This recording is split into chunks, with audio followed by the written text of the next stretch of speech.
Hi everyone. Thank you so much for joining us in our series on the sales on this sales bootcamp series, and we're now going to continue our conversation on how to create or how to build or establish your credibility and become a category authority. So at this point of our program, or at this point of our series, we're going to talk about how can we establish ourselves as an expert in this field, and more importantly, how can we be like as an expert, because it does not guarantee that just because you are an expert people will like you. In fact, there will be situations where and I'm sure you've seen this already. I'm sure there are situations as well where you've seen experts, but they're not any better, because it does not necessarily mean that people like them, no.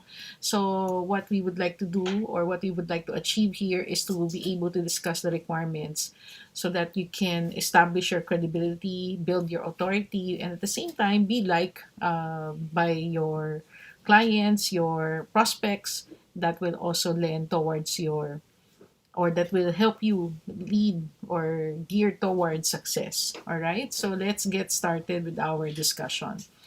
So, the first requirement in establishing credibility is what will people find when they look for you online, or what they will see based on your profile, among others. So, this includes the email address that you use. Is it professional enough, even if you're using a Gmail account, for as long as the description, as long as you're using a proper description or a proper email name, like for example your name at gmail.com, rather than some weird alias or aliases that you've been using for your gaming accounts, among others. I think you'll be safe with that, no? And but of course, if you can get a domain name, that will be better. Actually, I really prefer using an email address that has a domain name. But recently, I noticed that for some of the spam filtering tools, they your sometimes emails coming from email from a domain name, they go directly to the spam or the bulk folder. Unlike when using standard, email addresses like Gmail, they enter the inbox. So I suggest you play it by ear, and you try to observe as to which method will work well for you. I think what is important also is that our messages will come in also to the inbox of the people that we will communicate with. If you have business cards, especially if you're meeting with people face to face, it's good to have business cards as well. For me, I prefer business cards that are back to back. At least it gives in more information for people to get to know you well, or to get to know you better. I'm now looking for my business card. Hold on. I'm now looking for my business card so I can show you a sample of what I exactly meant. Hindi ko pala siya na-ready. So, this is an example. So, this is my business card. Ito siya. So, as you can see, it has my details, and then at the back, it also describes what I do. So, at least whoever gets hold of my card, especially if they've been collecting cards, it will help. It will make you memorable as well, no?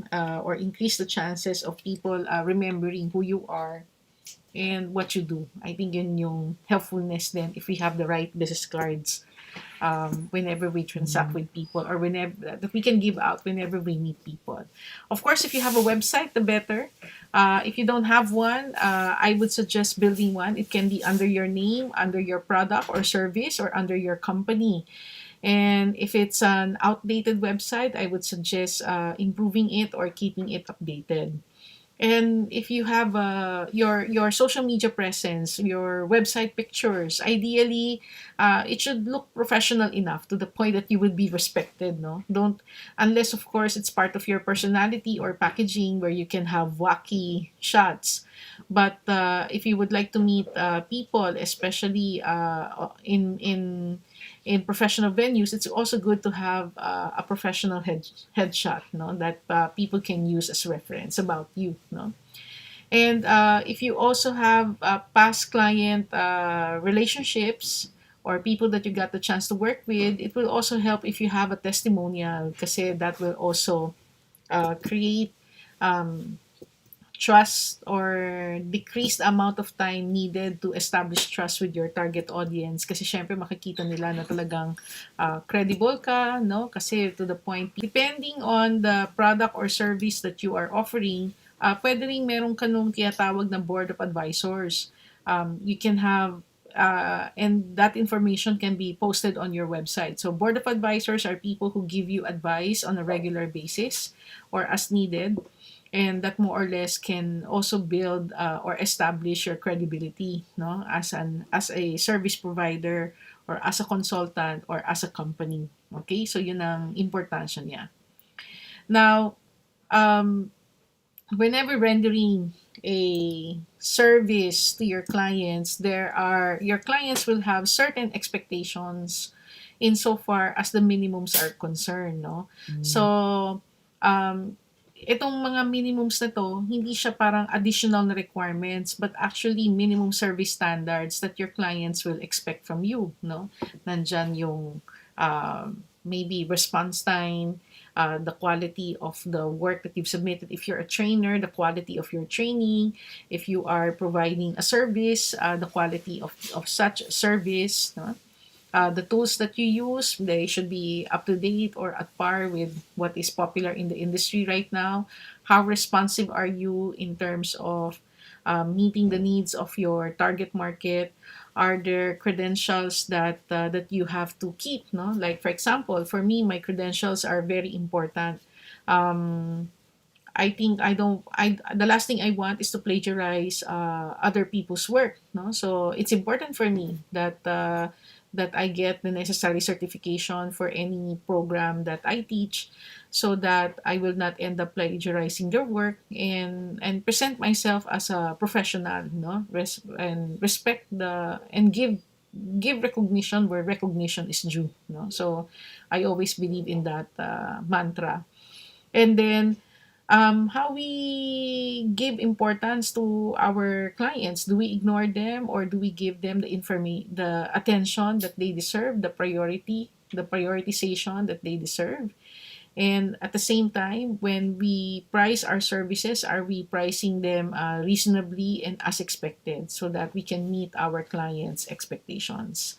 So if we want to establish our credibility, it is important that we constantly communicate and be mindful of the standards that we are upholding or that we are practicing in our organization so that we can be credible insofar as our clients are concerned.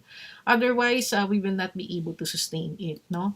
Or we will end up damaging our brands if we will not be able to fulfill what we have committed or as expected insofar as minimum standards are concerned. And and and this is especially true, no, if you want to establish yourself as an authority. Of course, when you enter a space, there are already many authorities or experts in the field that you are in, especially if it's a very competitive market. However, what you would like to achieve is to what you want to be perceived as an authority. So meaning you can be at par with the other players in the market even if they are ahead of you, no? So in order to do that, you need to be clear as to what you want to be known for. That's why in the previous video we talk about the branding exercise. We talk about identifying who your target market is. How do you help them, right? What problems are they trying to solve where the products or service that you have can help your target market solve those problems?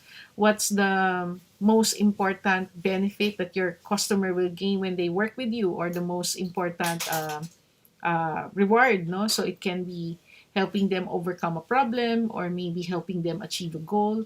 And how can your benefits, the service that you provide, how can it be better experienced by your customer? Will it allow them to achieve further financial gain? Will it make them how do you make them feel better working with you? What are the things that you help them resolve that maybe that is affecting them emotionally, among other benefits, no?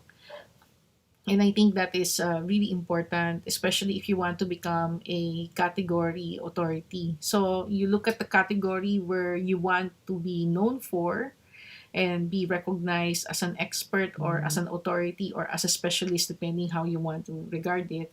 And the minimum standards of service in alignment to it. How do people in this sector present themselves professionally? No, and when you understand that, then more or less you can come up with a program or with a package and the market that you want to serve, where you can be categorized as an authority as you continuously serve that market well and stand out from your competition. All right. I think it is also important that in order for us to gain credibility and be perceived as an expert, we also need to know how do people make decisions. No, um, there are clients who prefer working with experts, while there are clients who might even give newbies a chance, no, or new players a chance. I think by default, it is all about whether your target market or the customer that you are approaching likes you or not. No, so if they like you, they might give you a chance to work with them. If they don't like you, no matter how good you are, they will not give you a chance to work with them. No, one of my favorite books, two of my favorite books are authored by Tim Sanders. The first one was Love is the Killer App. And then the other one was the likability factor, no? And they greatly influence a lot of the things that I do in terms of building relationships with people. Now, please remember that when people make decisions out there as to who they work with, usually they check out the who's out there, right? They and then maybe they will ask people, what methodology do you use? Who do you think is the expert on this subject? Who can help me? So they will listen to various inputs from their trusted sources. And maybe they will use Google, use Facebook, use TikTok, use YouTube, and decide for themselves whether they would like to believe, which one would they like to believe. And then for the ones that they believe, they will rank them according to value, and then maybe from there decide who to contact. Now, even if you are perceived as an expert, it does not necessarily mean that people will work with you. It does not mean that you offer the cheapest price in the market or for the package, people will want to work with you, because it requires more than that. No, so your whether how people will perceive you, whether they're gonna like you or not, will play an important role, no, in terms of deciding whether a person will want to work with you or not. No, so it has that impact. No, kaya we really have to make an effort, no, to overcome yung mga barriers in this space. Okay, so if they like you, maybe they will trust you more, or maybe because they like what they see, and maybe that's the reason why they will like you. So it can work both ways. If they like you, maybe they will avail of your price without not without much argument, no, or negotiation, because they trust you in the process as well. And then because they like you, then you might go through the filtering phase, no, na instead na nandun ka lang sa top 10, pwedeng immediately papasok ka doon sa final 3 na pwedeng pagpilian ng client, no, all because that they like you, no. So lahat yan, no, plays a role in terms of who people decide, who do our target market decides to work with, no. That is why in the likability factor, Tim Sanders said that if we want to be likable, we have to practice four things. And the first one is we have to be friendly, no?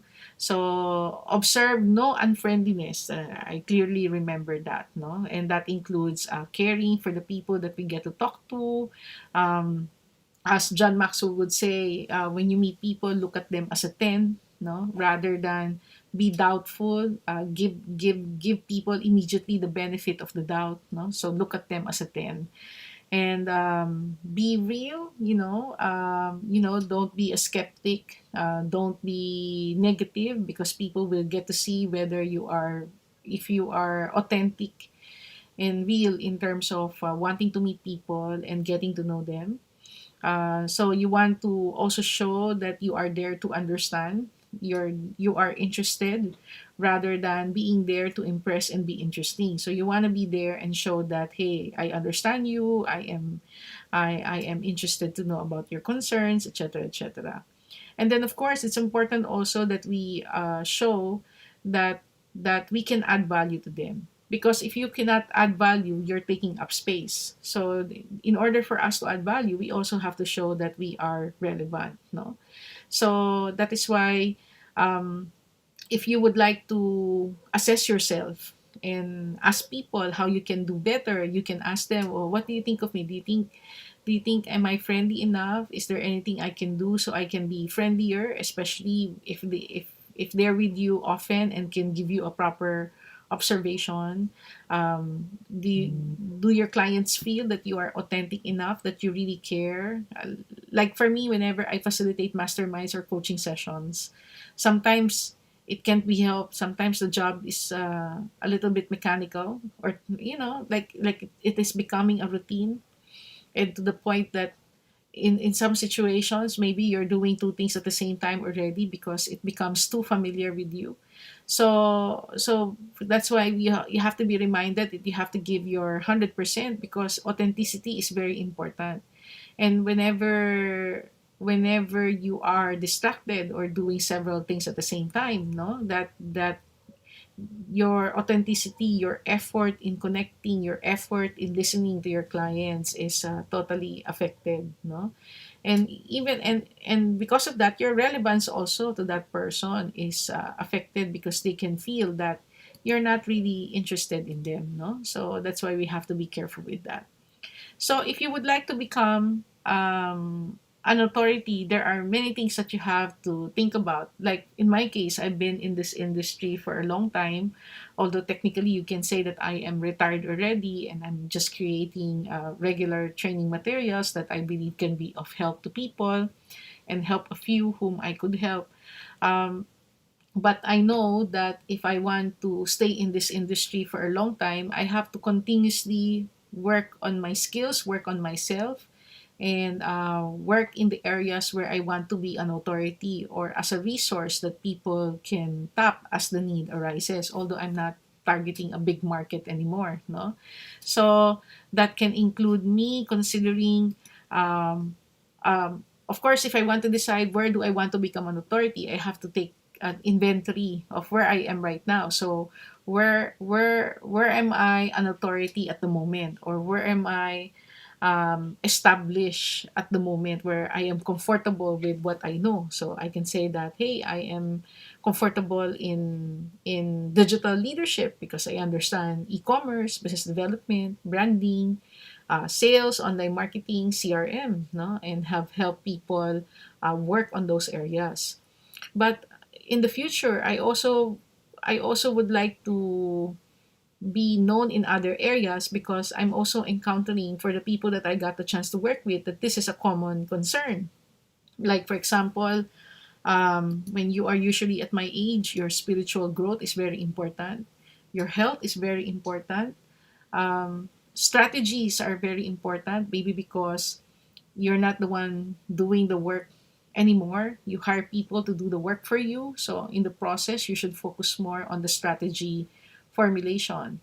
And I also need to think about, if I want to grow in that space, how can I develop myself further? So I can invest in certification, I can invest in experimental projects so that I can gradually grow in those areas. And then another thing would be, if for the areas where I am an expert in, how do I communicate that? No, so how do I tell people that, hey, I'm good at this? So usually I will tell them that I help develop online businesses and train leaders. So that is what I usually communicate. And for promises, usually I would give, like maybe helping them improve their conversion rates, no?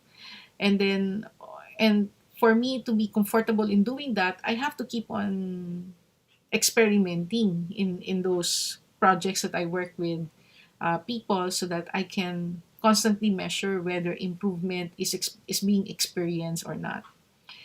And from what I am known for, let's say as an e-commerce trainer or a digital marketing trainer or as a coach of different disciplines, eventually I could say that I want to be known for as a digital leadership coach that encapsulates a lot of areas about a person.